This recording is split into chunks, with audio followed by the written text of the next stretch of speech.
आज Vidisha Bhopal railway up downers association के सदस्यों ने अपनी मांगों को लेकर अनोखा प्रदर्शन किया। उन्होंने सुबह मुक्तिधाम पहुंचकर कोरोना काल में मृत हुए लोगों और अप डाउनर्स को श्रद्धा सुमन अर्पित किए। साथ ही उन्हें अपनी मांगों के संबंध में ज्ञापन सौंपा।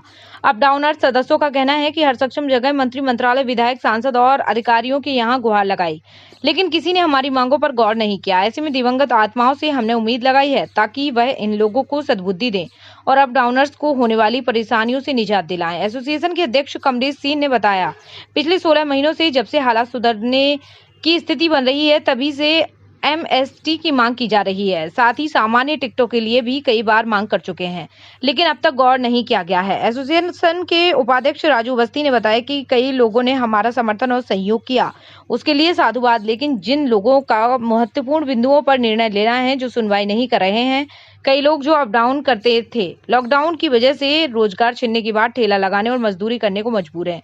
कुछ ट्रेन शुरू हुई हैं, लेकिन एमएसटी न होने के कारण उन पर अत्यधिक आर्थिक बोझ पड़ रहा है।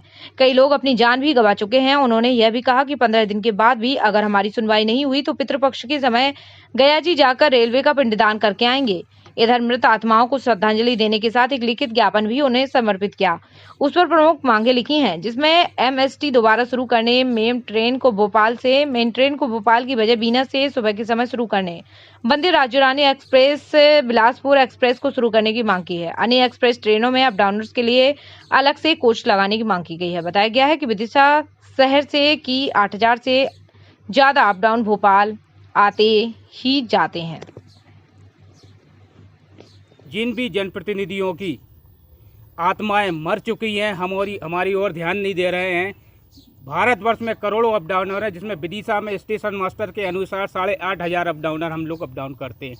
कई लोगों के तो रोजगार जा चुके हैं, कई लोगों को ठेला चलाना पड़ रहा है। यही निर्णय लिया है कि जब हमारे जनप्रतिनिधि हमारी बात नहीं सुन रहे हैं, प्रदेश में और देश में बैठे लोग, तो हमने आके हमारे पुण्य आत्माओं से प्रार्थना की है कि आप ही इन सब लोगों की बुद्धि जो भ्रष्ट हो गई है, उन बुद्धि को सकारात्मक रूप में सही करें और हम लोगों के लिए एमएसटी चालू हो, जनरल डिब्बे चालू हो, जिससे कि हम लोगों का जीवन यापन पहले की तरह पुनः सुचारू हो सके।